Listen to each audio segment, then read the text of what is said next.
kampus. Kuliah umum kemarin ya? Iya. Jadi tidak hanya kuliah umum, bisa jadi mereka memegang satu mata kuliah. Oke.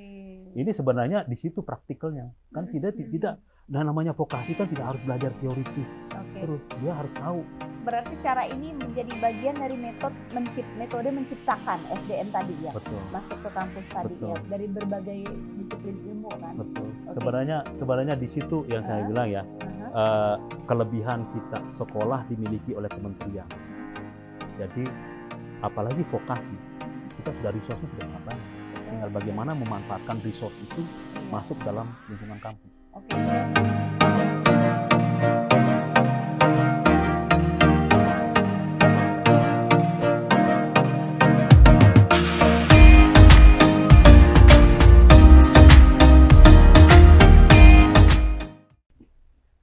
Selamat pagi, Fir Ngaco. Pagi ini kita bertandang ke kantornya Pak Kepala BPRSDM KP, Pak Inyoman. Selamat pagi. Selamat pagi, Mbak. Semangat sehat. Habis olahraga ya, Pak?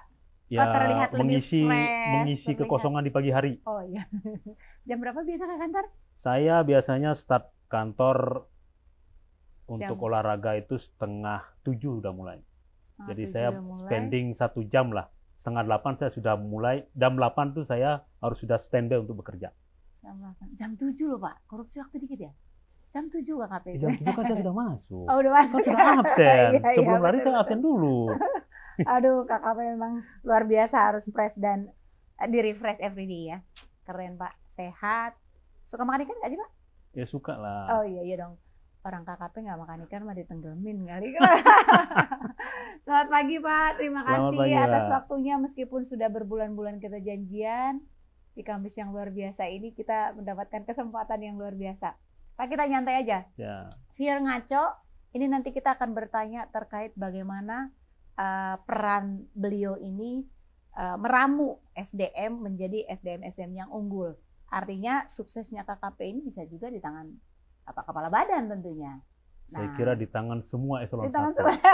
Jadi tidak tentunya hanya yang lebih teknis untuk SDM, yang lain mungkin ngurusin ngurusin SDA ya, ada ngurusin penangkapan dan lain sebagainya. Tapi Pak Nyoman itu lebih ke SDM-nya, pendidik tentunya gitu. Pak, mungkin kita mulai pertanyaan itu. Saya pengen tahu dong Pak, sejak duduk di kepala badan kan kita belum pernah discuss ngobrol santai seperti ini. Meskipun nanti jawabannya agak ngeriset-riset, tapi bisa lebih easy going menyampaikannya. Program priority-nya, kira-kira yang enteng-enteng dulu nih. Program priority-nya BPRSDM itu sebenarnya apa ya Pak? Baik. Terima kasih Mbak. Saya kira kesempatan yang baik ini bisa berbagi dengan para pemirsa Ngaco ya. Ngaco ya, betul. Pemirsa Ngobrol ala Indopos kok, ngobrol. Ya, jadi kalau saya bicara program prioritas daripada BRSDM KP atau Badan Riset dan Sumber Daya Manusia Kelautan dan Perikanan, tentunya saya tidak akan terlepas dari program prioritas Kementerian Kelautan dan Perikanan itu sendiri. Ya. Jadi sebelum ke sana Mbak, saya ingin cerita sedikit dulu, karena saya kira tahun ini merupakan tahun transformasi kelembagaan ya, di Kementerian Kelautan dan Perikanan itu sendiri dan juga di BRSDM KP. Jadi kalau kita lihat dari namanya, Badan Riset dan Sumber Daya Manusia Kelautan dan Perikanan, ada 2 komponen di situ ya. Ada riset, ada pengembangan SDM. Nah, per tahun ini, per tanggal 2 Januari 2022, kata riset itu sebenarnya sudah mati suri. Sudah idle. Ya. Karena apa? Karena sudah ada secara regulasi Badan Riset dan Inovasi Nasional. Menjadi induk rumahnya ya? Betul sekali. Jadi oleh sebab itu kita nama masih tetap riset, tapi kita sudah mati suri tidak melakukan kegiatan riset sama sekali. Oleh sebab itu tahun ini kami lebih concern dalam rangka pengembangan SDMKP. Ya, pengembangan SDMKP dengan adanya transformasi, saya kira nama ini dengan tinggal hitungan waktu saja tidak akan berubah. Jadi bukan lagi BRSDMKP. Kita tunggu aja, Mbak. Nah, saya belum bisa mengasih kisi-kisinya. Kira-kira gambaran yang seksi supaya nggak sulit Pak? Apa? Belum.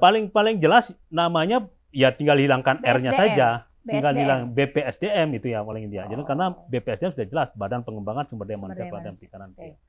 Nah, dengan begitu kita lihat dengan adanya hilangnya riset, gitu, jadi kami lebih fokus pada pengembangan SDMKP. SDMKP. Jadi dari program prioritas Kementerian Kelautan yang ada 5 program prioritas tersebut, kami di BRSDMKP ini adalah sebagai supporting terhadap program-program 5 prioritas tersebut.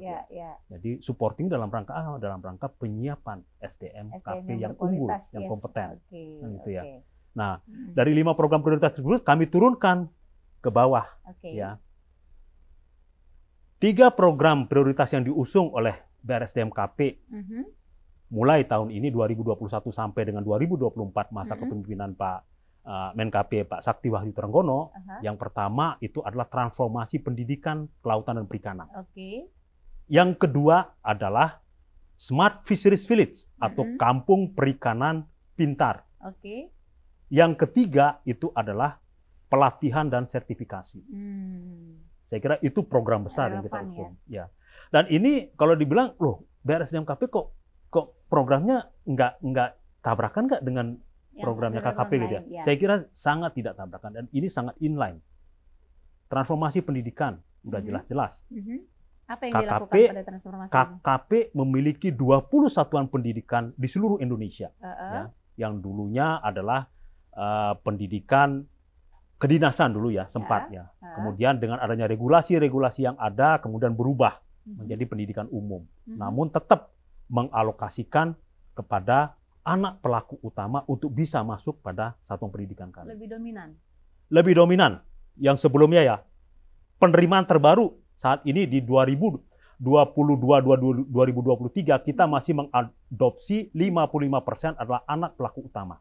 Sisanya adalah dari umum. Anak pelaku utama itu apa? Yaitu satu, orang tuanya sebagai pembudidaya ikan, sebagai nelayan, sebagai petambak garam, sebagai pengolah perikanan. Kalau yang ngejual-jualan bakul Pak di pasar? Ya itu anaknya kan juga berikan. Yang penting mata pencarian utama mereka adalah kelautan dan perikanan. Itu bisa kita bisa menerima mereka. Jadi dengan 20 satuan pendidikan yang kita miliki tersebut, saya kira ini dari 20 tersebut terbagi menjadi 11 satuan pendidikan tinggi level politeknik, baik itu D1, D3 dan D4. Kemudian ada 9 sekolah menengah perikanan itu ya. Jadi apa yang ingin kita transformasikan dengan adanya regulasi-regulasi baru, dengan perubahan-perubahan yang baru saat ini, saya kira melalui transformasi pendidikan kita ingin menyatukan seluruh satuan pendidikan kita yang 20 menjadi satu single institut pendidikan vokasi Indonesia. Gimana? Ya, kita sebut itu dengan nama Ocean Institute of Indonesia. Ocean. Berarti kalau dia pendidikan tinggi, menengahnya ditiadakan atau diberikan ke yang lain? Itu karena ada aturan bahwa pendidikan menengah itu seharusnya tidak dikelola oleh kementerian. Itu harusnya diserahkan ke pemerintah daerah atau pemerintah daerah ya. Tapi kenyataannya ini sahabat Sobri ngaco ya. Kenyataannya pemerintah daerah itu tidak mau menerima, mereka malah meminta KKP silakan dikelola dong. Oleh sebab itu, iya. Apa ya? Ya bisa jadi peminatnya kurang? Bukan peminat. Kalau saya lihat dari peminat sangat. Kita punya proporsional banget. Dari berapa jatah mahasiswa yang kita mau terima dengan jumlah pendaftar itu sangat banyak. Ada perbandingan, saya bilang sebagai contoh, Mbak ya, di AUP itu perbandingannya 1:6. Iya, berarti udah diminati ya? Sangat diminati sekali. Ini pendidikan vokasi tertua di Indonesia. Yes, 60 tahun. Iya. Bapak baru ngerayain kan kemarin? Itu 62 tahun. 60 tahun. 60 tahun. Ya, 60 tahun reuni akbarnya alumninya. Sedangkan institusinya sendiri sudah 62 tahun. Saya kira dengan satuan pendidikan menengah tersebut, itu yang kita akan masukkan sebagai perpanjangan tangan. Saat ini kita sudah menuju ke arah sana. Kita sudah lakukan hal ini tahun ini. Ya. Kita sebut dengan program studi di luar kampus utama. Ya. Itu perpanjangan tangan daripada kampus utama kita yang ada di AUP Pasar Minggu. Ini ada sudah beberapa seperti di Lampung, SUPM-nya, Kota Agung, itu sudah perpanjangan tangan. Kemudian di Aceh juga begitu. Ambon, yang level-level SUPM semua sudah. Berarti artinya nanti kalau kita fokusnya ke sekolah tinggi, Berarti yang ini diberikan ke daerah, ke Pemda? Enggak, itu kita kelola langsung, kita tarik, nanti pengelolanya tetap. Jadi nanti penerimaan itu mereka bukan sekolah tinggi lagi, mereka sudah langsung level D4 karena dia mengacu ke. Oh, berarti yang mereka naik level. Betul, naik level. Oh iya, naik level. Oke. Jadi terus? karena dia mengacunya di kampus pusat di AUP tersebut, jadi levelnya D4. Dan ini rencananya kan kita samakan semua untuk dalam tahap transformasi Ocean Institute of Indonesia tersebut dari PSDKU PKTU. Targetnya kapan ini terrealisasi? Kita sudah malahan program PSDKU Ocean Institute of Indonesia ini sudah dilaunching oleh Pak Menteri pada saat kami melakukan rapat kerja teknis BRSDMKP di bulan Agustus, awal Agustus tahun ini. Oh, berarti tahun ini ya? Iya. Apakah ini programnya implementasi 2023 sudah bisa berlangsung? Harusnya. Ini dalam tahap penjajakan kami melakukan audiensi dengan Dikbud ya. Dengan Dikbud. Saya kira inilah kelebihan pendidikan vokasi yang dimiliki oleh kementerian. Jangan mentreatment satuan-satuan pendidikan itu seperti balai-balai riset atau balai-balai teknis lainnya. Nggak seksi. Harusnya kita mengacunya itu pada Dikbud. Bagaimana kurikulum Dikbud, bagaimana aturan-aturan di Dikbud, tapi kita linkitkan spesifikasinya dengan apa yang dimiliki oleh kementerian. Itu nilai jualnya di situ. Nilai jual daripada bagaimana kita mendidik adik-adik. Supaya relevan juga ya Pak, kebutuhan pasar disuplai oleh satuan didik tadi. Betul. Tapi yang terjadi selama ini, mohon maaf sebelum lari kita ke Smart Village sama ini. Saya kira saat ini ya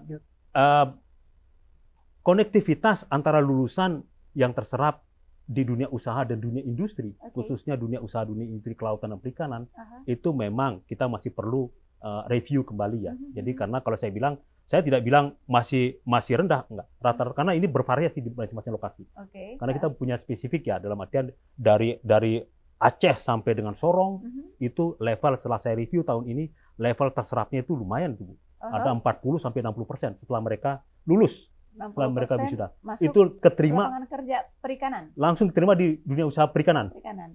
Ya enggak di luar perikanan ya enggak. Lari. Ya enggak lah, jangan lari dong.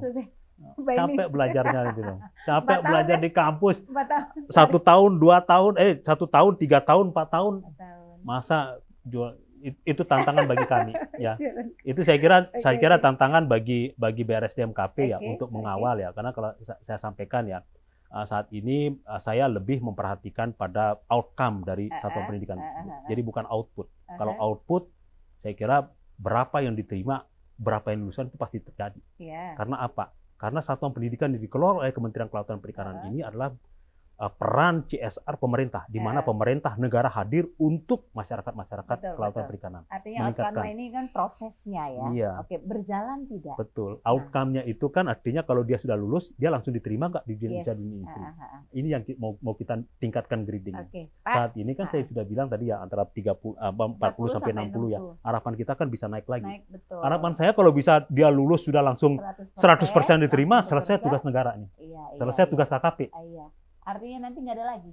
Berarti artinya ini jangan di 100% kan gitu ya? Apanya? Bukan. Dalam arti lain jangan langsung 100% supaya ada kita tetap bekerja gitu. Lu enggak dong, enggak ke situ dong lihatnya. Kalau 100% terus malah seneng dong saya. Jadi saya sudah tidak bisa bekerja, sistemnya sudah jadi. Sistemnya sudah jadi. Iya, sudah jadi, udah tinggal diterima gitu. Tapi nggak ada yang perfect seperti itu, Pak. Makanya oleh sebab itu kan ada inovasi-inovasi, ada kolaborasi yang harus kita jalin. Ya. Nah itu untuk transformasi pendidikan. Yang kedua program yang kita sebut dengan Smart Fisheries Village. Gitu ya. Smart Fisheries Village ini merupakan saya kira program terobosan yang kita coba buat ya, karena sebelumnya kita punya program-program kecil, program-program kecil. Saya kira ini sebelum saya masuk ke Smart Fisheries Village ya, kemana cantolnya Smart Fisheries Village ini? Sebenarnya cantolnya Smart Fisheries Village inilah ke program perikanan budidaya. Ada di situ dibilang kampung-kampung perikanan budidaya ya. Nah, kampung-kampung budidaya ataupun kampung-kampung nelayan maju. Kita coba memainkan di sini. Peran BRSDMKP karena kita punya apa? Punya resources. Kita punya satuan pendidikan. Kita punya pelatihan. Kita punya pasukan penyuluh. Kita punya dulunya inovasi-inovasi dari riset. Sebenarnya ini dasar kami untuk menelurkan Smart Fisheries Village ini.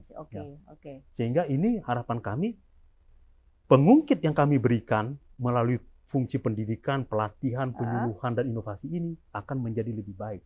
Tentunya dengan teknologi yang berlaku saat ini. Nah, peran BRSDM sendiri di Smart Village Village ini apa perannya? Karena kan ada kementerian teknis lain, misalnya di DJPT Perikanan Tangkap, ada beliau-beliau yang bekerja. Nah, peran si BPRSDM sendiri apa di ya saya kira ini ya Mbak Yadi, ini ngeblended gitu istilahnya ya, ngeblended. Kita punya dulunya kan kita riset gitu ya. Kita punya inovasi-inovasi riset terkait dengan budidaya, terkait dengan inovasi-inovasi apa namanya kelautan, alat ukur segala macam gitu ya. Nah, di sini peran BRSDMKP ini kita ingin menaikkan grid daripada desa. Kalau misalkan budidaya, contoh ini ya, saya bukan mau apa-apa, budidaya, oke kita masuk, tapi kita ingin masuk lebih dalam lagi dengan memasukkan siapa? Dengan memasukkan adik-adik taruna-taruni. Pendidikan ada di sana. Ya? Betul. SDM yang sudah lebih memiliki qualified dari bisa jadi itu menjadi lahan praktek teaching factory bagi adik-adik untuk belajar di lapangan. Yang selama ini bisa jadi kekurangan kalau kita hanya berpaku di lingkungan. Kawasan kampus saja terbatas. Artinya si BRSDM ini masuk ke dalam itu memberikan dapat program sendiri kan, ngeblend dengan program direktorat masing-masing ya. Betul, iya. Jadi kita tidak mengusung, nggak ada tuh. Artinya semua program prioritas itu kan pada ada acuannya ya, ada IQ-nya, turunannya. Kita mengikuti turunan itu. Nggak mungkin BRSDM ujuk-ujuk langsung buat program baru.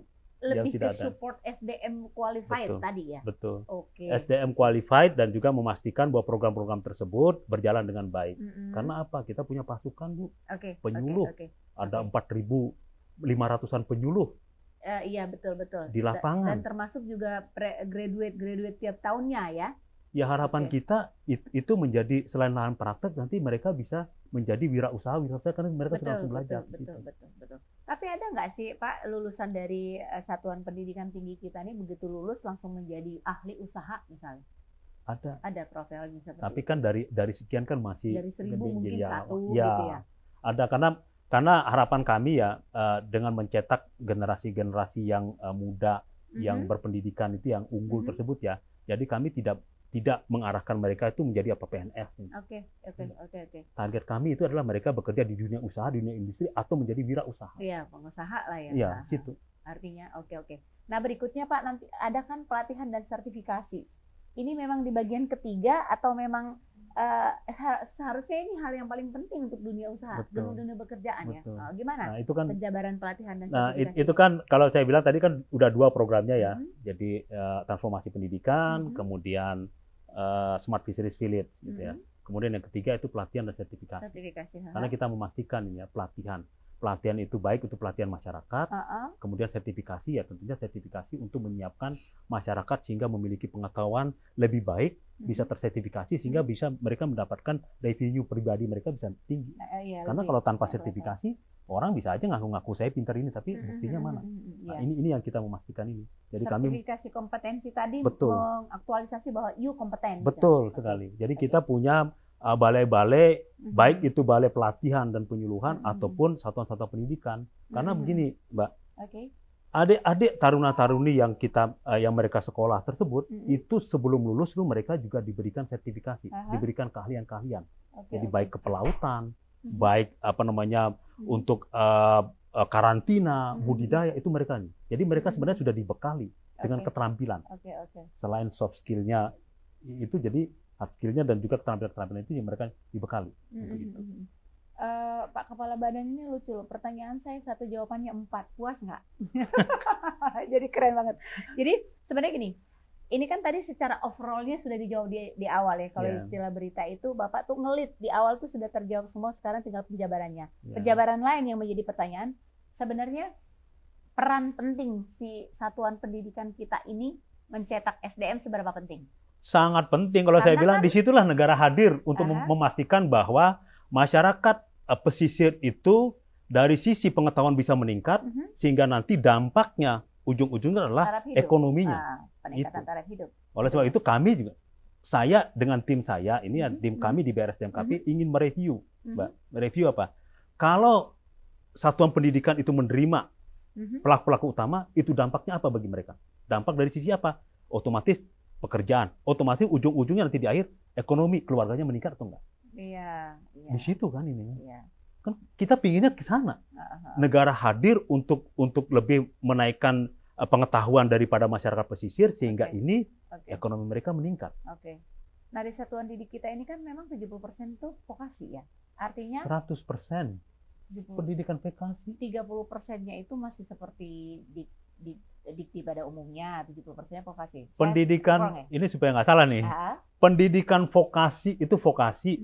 Kenapa kita sebut vokasi? Karena porsi prakteknya lebih besar. 70%, teorinya 30%. Lalu 70%, Mbak, dengan kurikulum yang baru ini 80-85%.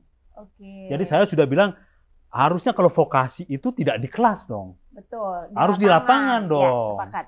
Gitu ininya. Jadi baru itu. Kurikulum baru 2023 kita akan terapkan model itu. Oke, artinya teman-teman yang satuan didik ini ketika melakukan kayak semacam KKN di lapangan terlalu lama, wisuda di laut itu nggak masalah? Nggak ada masalah. Nggak harus datang wisuda juga nggak masalah. Yang penting mereka kerja di dunia usaha, dunia industri. Kalau bagi saya sih nggak ada masalah. Selain di satuan yang dimiliki badan riset yang dimiliki KKP, apakah ada kerjasama dengan pihak-pihak lain untuk membuat mereka itu seperti memang sudah di dunia kerja? Jadi begitu graduate tidak ini lagi, ada nggak? Ini dia kita menjalin kerjaan ya. Saya bilang saya bersama tim di satuan pendidikan ya mereview dari seluruh program studi yang dimiliki, kemudian linkage-nya dengan kerjasama yang sudah dijalin. Kan begitu. Saya punya program studi apa? Budidaya. Saya linkage dengan dunia usaha, dunia industri budidaya itu siapa aja. Kalau saya masih kurang, saya harus dorong. Karena apa? Kalau saya tidak punya kerjasama dengan dunia usaha, hubungan dengan program studi tersebut, bisa jadi adik-adik ini tidak akan kerja.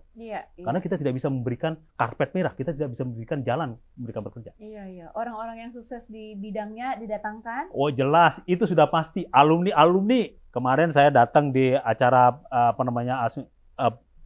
alumni Gebiar alumni 60 tahun itu ya. Saya sudah sampaikan.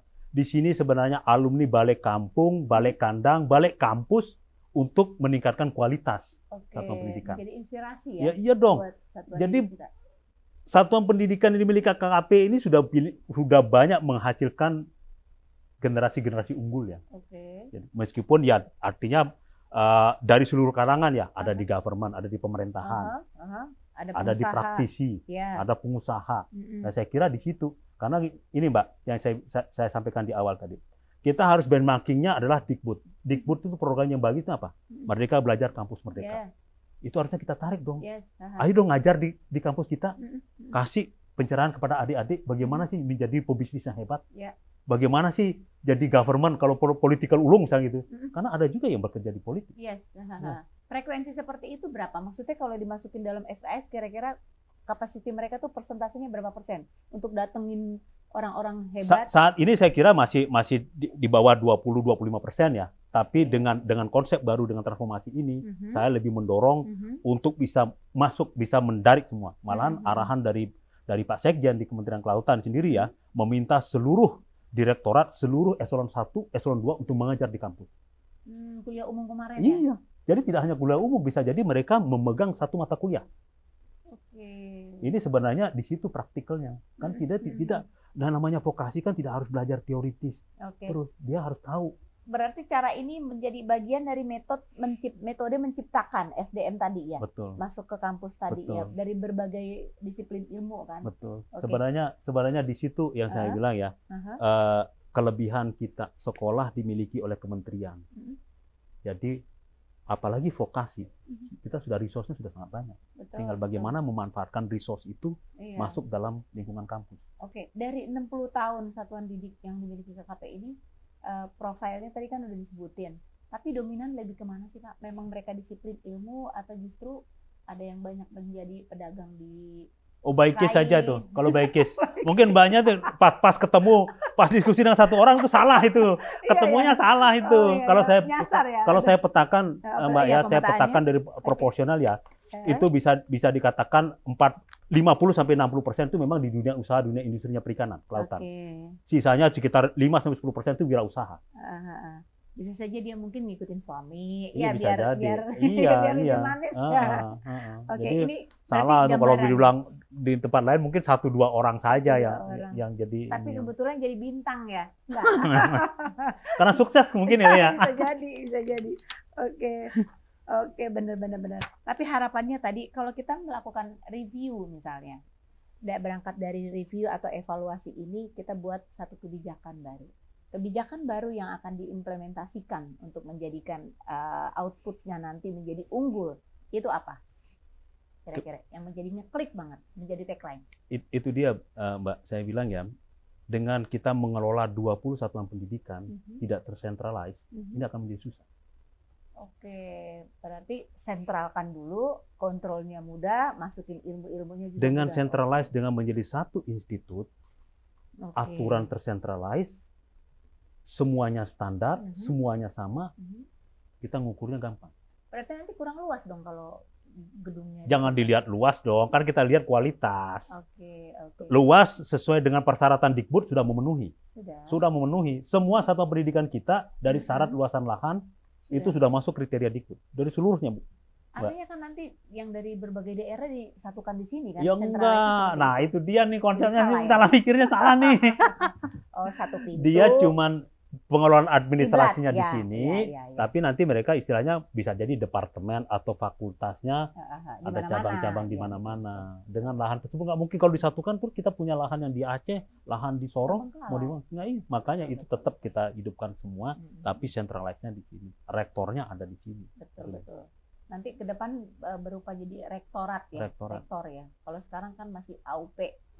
Ini kan harusnya berarti naik kelas. Harus naik kelas ada dong. Effort apa yang harus kita gapai dari effortnya sangat besar gitu ya. Karena kalau saya bilang ya, effort kita bisa lihat satu persatu ya, dari sisi apa? Dari sisi SDM kita sendiri. Saya lagi mendorong SDM di seluruh satuan pendidikan untuk naik jenjang semua. Ya, dalam artian dari apa? Dari asisten, gitu. Betul. Dari sisi pendidikan ataupun dari sisi jabatan fungsional mereka. Dari sisi pendidikan saya mendorong harusnya kalau dosen itu paling tidak S2 deh. Kalau saya S3 deh semua dulu. Kalau sudah itu kan enak. Betul. Setelah itu mereka ahli madya, misalkan lektor kepala, guru besar. Itu harus dorong dong. Ini pendidikan tertua vokasi di Indonesia loh. Guru besar aja kita masih sangat minim. Kalau untuk menjadi rektorat misalnya, apakah dia tidak ada kewajiban harus memiliki guru besar sekian? Ya itu dia yang kita harus ini. Sebenarnya guru besar itu kan nanti mengikuti ya. Guru besar itu hubungannya nanti dengan akreditasi otomatisnya. Betul. Kalau rektorat kita buat ya jelas. Sekarang berapa yang dimiliki guru besar yang dimiliki oleh satuan pendidikan di KKP ini? Berapa? Kita baru cetak, ini pertanyaan bagus nih. Sobri apa namanya? Fior ngaco itu ya. Jadi dengan transformasi pendidikan yang dicanangkan oleh Kementerian Kelautan ini baru pecah telur pertama kali terjadi, kita mencetak 1 guru besar vokasi di Indonesia. Yang ada di Kementerian. Namanya Pak Dr. Azam kalau nggak salah ya. Itu sudah dapat apa namanya keputusan udah ada tanda tangan Pak Presiden. Kita dalam waktu dekat tahun ini saya lagi menunggu ada 3 lagi yang kita usulkan. Saya ingin nanti membuat acara launching, artinya meresmikan. Bakal ya? Iya, harus begitu.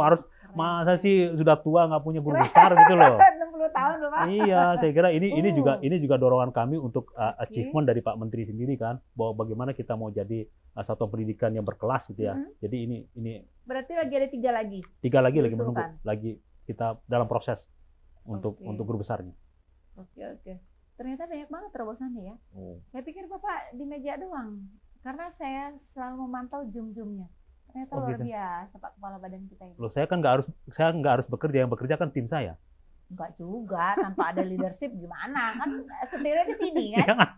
Itu memang artinya tim saya yang kuatnya, hebat nih. Iya. Nah, saya kan cuma nunjuk-nunjuk doang. Kalau pimpinan kan cuma tunjuk doang. Berarti sistematik sudah ya? Kan sekarang kan kalau sudah tersistematik seperti targetnya tadi, ya perlu effort juga lah. Perlu effort untuk menuju itu tadi kesana. Termasuk yang ini harus didaftarkan ya? Yang mana? Yang guru besar. Iya harus daftar, harus ada review dong. Saya makanya semenjak saya masuk di sini, saya review semua pendidikan, saya bilang, ini kenapa kok nggak ada guru besar? Kita punya satuan pendidikan yang menerima levelnya level S2 di AUP. Kalau nggak punya guru besar, Betul. Kurang greget dong. Bahkan sampai nanti program doktoralnya juga perlu ada ya? Iya perlu ada. Nanti ya itu Mbak. Jadi satu persatu kita lihat ya pengembangan SDM dari sisi pendidikan, dari sisi jabatannya dia, gitu ya. Ini kalau sudah makin naik, kalau bisa kita punya guru besar makin banyak, bisa jadi kita bisa membuka doktoral vokasi. Oke. Kan itu. Betul. Ini kan kalau doktoral kan harus guru besar dulu dong. Ya? Kalau doktoral nggak ada guru besar sama-sama doktor itu kan kurang greget. Sama-sama. Kurang naik. Oke. Itu dari SDM ya. Terus nanti dari sarana prasarana kita coba benahi dikit-dikit gitu ya.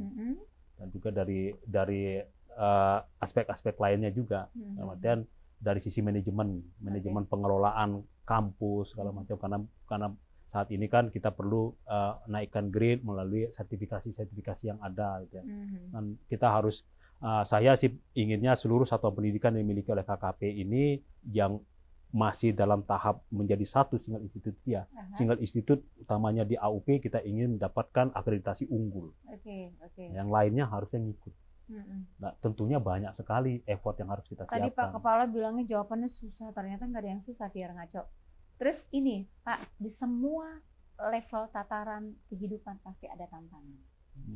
Nah, dalam program yang kita bicarakan tadi kan sepertinya kalau sistemnya sudah jalan, easy aja kan, mudah saja kan. Ya. Kira-kira tantangan yang dalam hal ini masih membuat greget tadi, kira-kira apa yang lebih kira-kira menantang banget nih, gitu, perlu dipecahkan? Sebenarnya yang paling menantang itu ya kalau kita bicara dengan tim masih nyaman di zonanya masing-masing. Itu yang saya merasakan agak ya perlu ada cambuk yang memang sering kita tanyakan, sering di warning gitu ya. Karena kalau saya lihat ya begini aja kok sudah bisa Pak. Bagi saya belum. Kalau saya melihat dan sudah sempat mengeluarkan cambuk belum kan Pak Kepala Badan? Tidak pernah mengeluarkan cambuk kan? Saya kira gini ya, tidak harus sampai ngeluarin cambuk gitu. Cambuk pun tidak karena pola komunikasi yang harus dijalin sebenarnya di internal saya tidak akan mencambuk keluar. Tidak akan mencambuk keluar eselon 1. Saya akan mencambuk di dalam eselon 1 sendiri dulu. Dalam artian kita memastikan bahwa program kita ini jalan bagus, dukungan kita sesuai dengan komitmen kita dengan eselon 1 jalan bagus. Nah, kalau misalkan mana bottleneck-nya itu yang saya sering kadang-kadang bawahan saya para eselon 2 saya ajak ngobrol, saya ketemukan. Kalau memang betul-betul kurang srek itu, Mbak ya, saya biasanya face to face ya aja bicara. Langsung. Lebih persuasif ya. Betul. Di situ memang peran kampus itu memang mendidik dan mengajar, tidak mencambuk, biar ngaco. Jadi memang betul ya Pak ya, kalau pendekatannya itu Pak Kepala Badan itu kita lebih persuasif, komunikasi yang lebih intens, itu program-program sudah berjalan.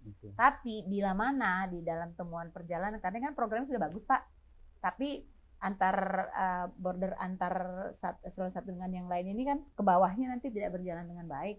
Kami tunggu sih Pak cambuknya seperti apa biar kita sama-sama lebih baik jalan. Mbak nunggunya output prioritas yang baiknya, jangan cambuknya. Iya hasilnya ya.